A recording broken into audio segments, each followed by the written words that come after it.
سورة القارعة ترتیب عثمانی دا سورت چیده یو نمبر سورت تے او ترتیب نزولی چیده دیشتم نمبر سورت تے نازل دے رست دا سورت قریشنا کلمات دا دی سورت چیده شپگوشتی حروفی دو پنزوس بسم الله الرحمن الرحیم القارعة معنى القيامة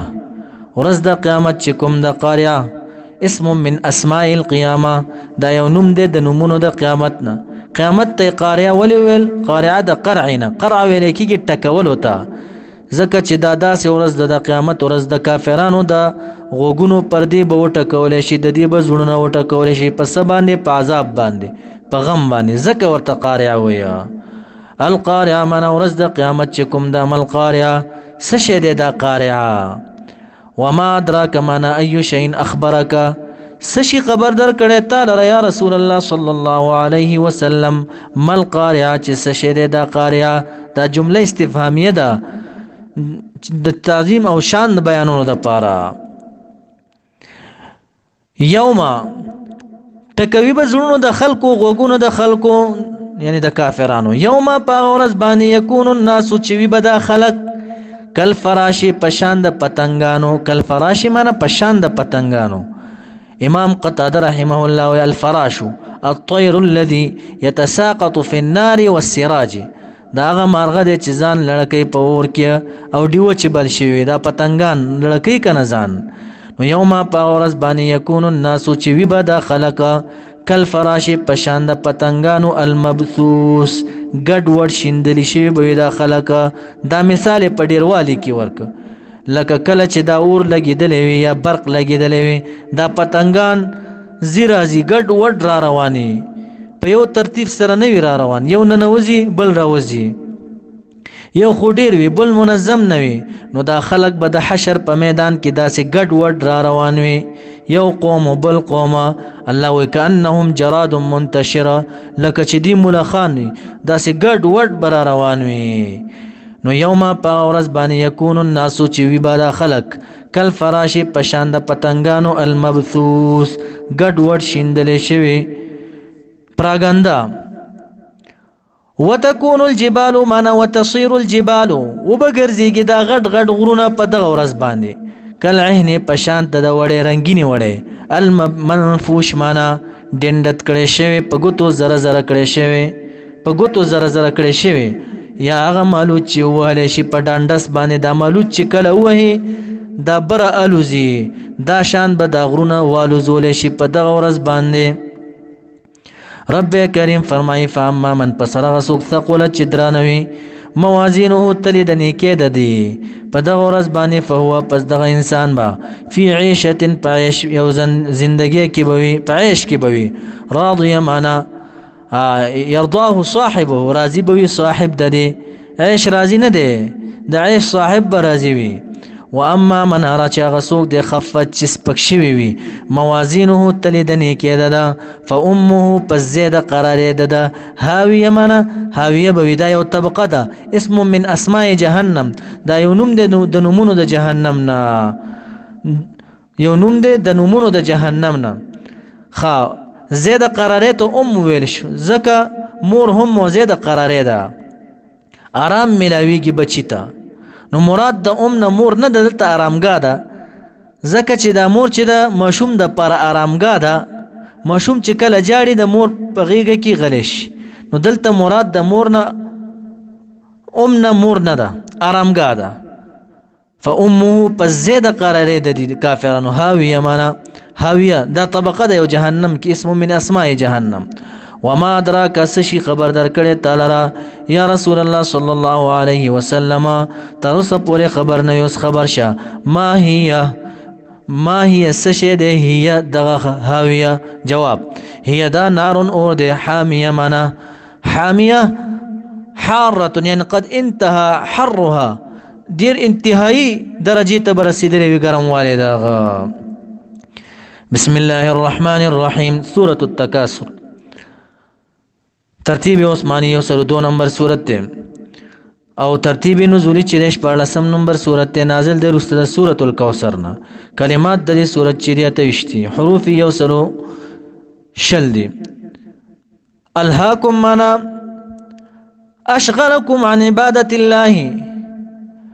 الهاکم اشغلکم عن عبادت الله، مشغول کړي تاسو لرا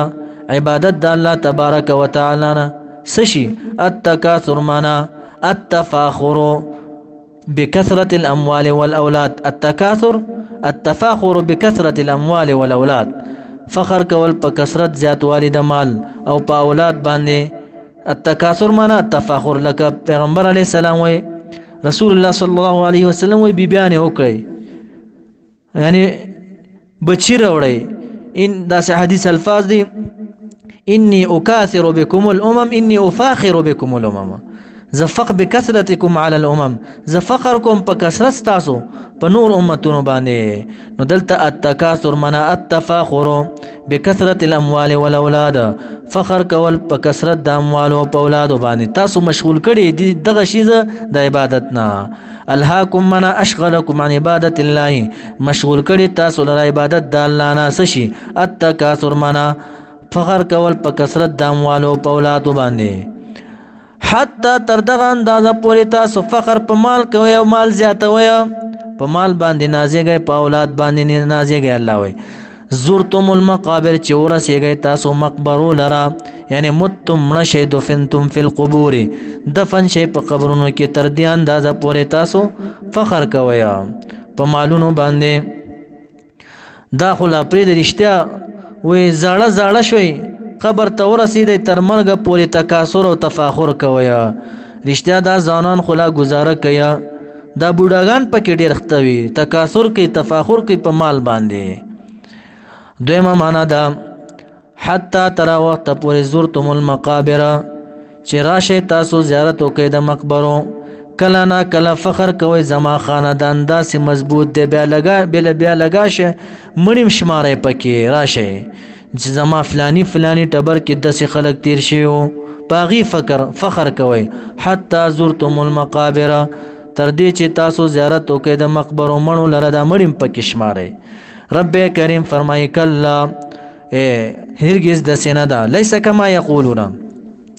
داسې نه ده لکه څنګه چې دی وایه فخر کوي په اموال او په مال باندې، په اولاد باندې. رب کریم فرمایي سوف تعلمون، زر دې چې پوه به شئ تاسو په څه باندې، په انجام د فخر باندې چې فخر کوئ په مال باندې په اولاد باندې. عند الموت، په نیز د مرګ پوه به شئ. اول دا ولګو. ثم بیا کلا هرگز داسې نه ده، سوف تعلمون، زر دې چې پوه به شئ تاسو په انجام د فخر په مال باندې په ورځ د قیامت. کلا داسې نه ده لکه څنګه چې دی فخر کوي. لو تعلمون، کچر علم لرئ تاسو په انجام د فخر باندې، علم الیقین،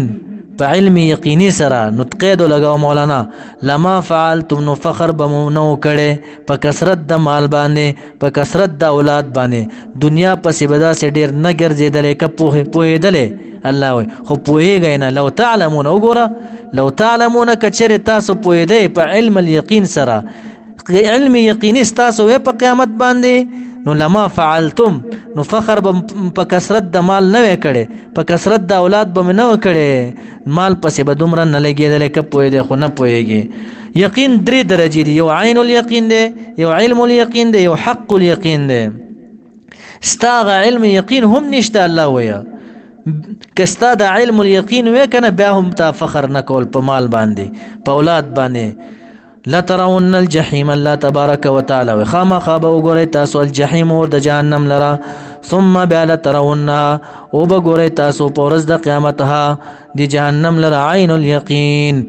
عین الیقین سره، په سترګو د یقین سره. اوس خو چې څوک کلک ایمان والا وي که نه، هغې د هغې څه وي علم الیقین وي، خو دا به بیا وګوري په عین الیقین سره. ثم بیا الله تبارک وتعالی فرمایي لتسألن، خامخا تپوس کولی شي تاسو نه یومئذ په دغه ورځ باندې عن النعیم، په باره د نعمتونو کې. ما تا ته دا مال درکړی، دا لوی نعمت مې درکړی، دا چیرته دې ولګولو، دا مال دې څنګه وګټلو، چیرته دې ولګولو. یومئذ په دغه ورځ باندې عن النعیم، تپوس به کېږي تا نه د نعمتونو. یا بعضی مفسرین وایي چې نعمت نه مراد صحت دی او امن دی، د دې تپوس به تا نه کېږي. سورة العصر ترتیب عثمانی چې یو سلو دریم نمبر سورت ته او ترتیب نزولی چې د 14 نمبر سورت ته کلمات د سورت چې دی سوار لست حروف اتش پته دی نازل د رسل سورت انشراحنا بسم الله الرحمن الرحیم والعصر قسم دی پموز د مازی ګر باندې دا مقاتل سے معنا کوي ابن کیسان معنا کوي قسم دی په دهر زمانه باندې یا والعصر قسم دی په مازیګر د هر ورځ باندې نو جواب قسم څه شه ده ان الانسان یقینا دا انسان چې دی الله وی لفی خسر معنا خسران لفی خسران و نقصان خامخا ده په خسران کی تاوان کی نقصان کی ده ګټه نشته کوم یو انسان یادې نه کوم یو تاوان یادې د دنیاوی تاوان نه یادې دا به د قبر عذابونو سره مخامخ وي دا انسان د قیامت د عذابونو سره به مخامخ وي دا انسان نو ان الانسان یقینا دا انسان چې دی الله لفی خسر دی په تاوان کې دی او په نقصان کې دی یعنی انسان د انسانیت نه ګټه وانه غستا تاوانی شو نو خداوه چې د مرغه بس ختم و من شوی وي اوس استثناء کې الہ العالمین الا الذين مگر ندی په نقصان او په تاوان کې الا الذين وکسان امنو چې ایمان راوړل دي او عملوا الصالحات او نیک عملونه کړی دي صالح دي ګوره اصول دادي یو سړی به خپل بم نیک عمل کیا او بل ته به هم مصلح وي اصلاح بکیا او که نیک عمل کیا مصلح نه وي اصلاح کوونکې نو دی بیا برابر نه دی نیم دی او که مصلح وي او خپل عمل نه کې دیم برابر نه دی نو تو به صالح هم جوړیږي مصلح به هم جوړیږي بیا به مکمل شي د دې صورت نه پته لګي دا دلیل دی په نو پلار به د خپل بچو اصلاح کوي زنانه به د خپل لونو اصلاح کوي امام به د خپل محلي اصلاح کوي بادشاہ به د خپل ملک اصلاح کوي و الا الذين كسان امنوا چې ایمان راوړل دي او عملوا الصالحات نیک عملونه کړی دي اخلاصا ګوره اخلاصا بدون الرياء بغیر د ریانا وتواصوا یو بل سره وصیتونه کړی وي یو بل ته سره وصیتونه کړی وي بالحق په حق امام قتاده رحمه الله و بالقران په قران سره مقاتل سي و بالایمان والتوحید په ایمان او توحید سره وتواصوا یو بل ته سره وصیتونه کړی بالصبر په صبر سره نو دا مصلح شو اغبل صالح شو الا الذين امنوا وعملوا الصالحات نو دا دوه چې ورکه راشي مکمل مؤمن شي نو وتواصوا یو بل سره وصیتونه کړي بالحق په حق یعنی په قران سره وتواصوا یو بل سره وصیتونه کړي بالصبر په صبر سره اعلی د صبر نه د جهاد په میدان کې په اول خط کې ځان صبر کې حتی چې شهید شي یا دویم نمبر کې په ادا د فرایض باندې تو صبر وکړي دریم نمبر کې چې تکالیف تابانه راځي په تکالیف باندې صبر کوله سورۃ الهمزه ترتیب عثمانی دا سورت چې دی یو سلورم نمبر سورت ترتیب نزولی چې دی دا یو 10 نمبر سورت دی نازل دی وروسته د سورۃ القیامه نه کلمات د دې سورت چې دی اته او اتیا دي حروف د دې سورت چې دی یو سلو شپته دی نازل دی په باره د اخنس ابن شریق او ولید ابن مغیره باره کې اخنس ابن شریق به د نبی اکرم صلی الله علیه وسلم عیوب بیانوله بعض بد نسبتونه به کول او ولید به غیبت کول او دی باره کې د آیات نازل شو ویل معنا شدت عذاب ده یا دویم معنا ویل هلاکت ده یا ویل انه جبل من نار دا غر ده په جهنم کې یو یا وادن فی جهنم دا وادی ده په جهنم کې د چا د پر لکل همزه هر عیب وین کی مخامخ لرا لكل هم زمانه هر عیب وین کی مخامخ لرا لوم زمانه چې چغلګر وی عیب وای پشیشا دي د پاره دا ویل دی ګوره دا معنی چې د جهنم کند وادي یا سخت عذاب ده چا د پاره لكل هم مقاتل ابو العلی او حسن سی وی هر عیب وین کی مخامخ لرا لوم زمانه چې چغلګر وی عیب وین کی پششاوی دی د پاره دا کند دی په جهنم کې یا سعید بن جبیر و یا قتاده سیب الهما زمان الذي ياكل لحوم الناس ويغتابهم دا غدي چې خوري د خلکو غوښ یعنی غیبت داغي کوي اللمزه یعنی طعن ویا نو دا په باره د چا نازل دی د اخنس ابن شریق باره کې او ولید ابن مغیره او امام مجاهد سے وای دا عام دی چا کې چې دا صفاتونه موجود وي اغه د پاره دا ویل دی الذي دا کسته الله وای جمع چې جمع کوي مالن مال لره وعدده من احصاه بشماري مال لره دا مال شمارل چې بار بار دا دلالت کوي محبت د مال سره يحسب ګمان کوي دا انسان انما له یقینا مال د چې اخلده همیش به وساتي دلره په دنیا کې دا مال به خلود ورکی دنیا کې دلره رب کریم فرمای کلا حق خبر د حقا لا ينبذن من لا يطرحن خمخ به غرزول شي دا انسان فی الحطمه سوق چې مال سره محبت کوي په حطمه کې دا هم یو طبقه ده په جهنم کې حطمه هغه د چې هر څه شی ورکی ورلړ کړي شي نو زره زره کوي جهنم کې د یو طبقین هم ده په مثل د سقر او په لظا په شان وما ادراک سشي خبر در کړي تعالی را یا رسول الله صلی الله علیه وسلم مل حطمه چې سشي دا حطمه نو اوس خبر شه جواب هي نار الله دا اور د الله تبارک وتعالى الموقده بل کړي شوی التي تطلع چراخیږي یعنی رسیږي علی الافئده پزړونو باندې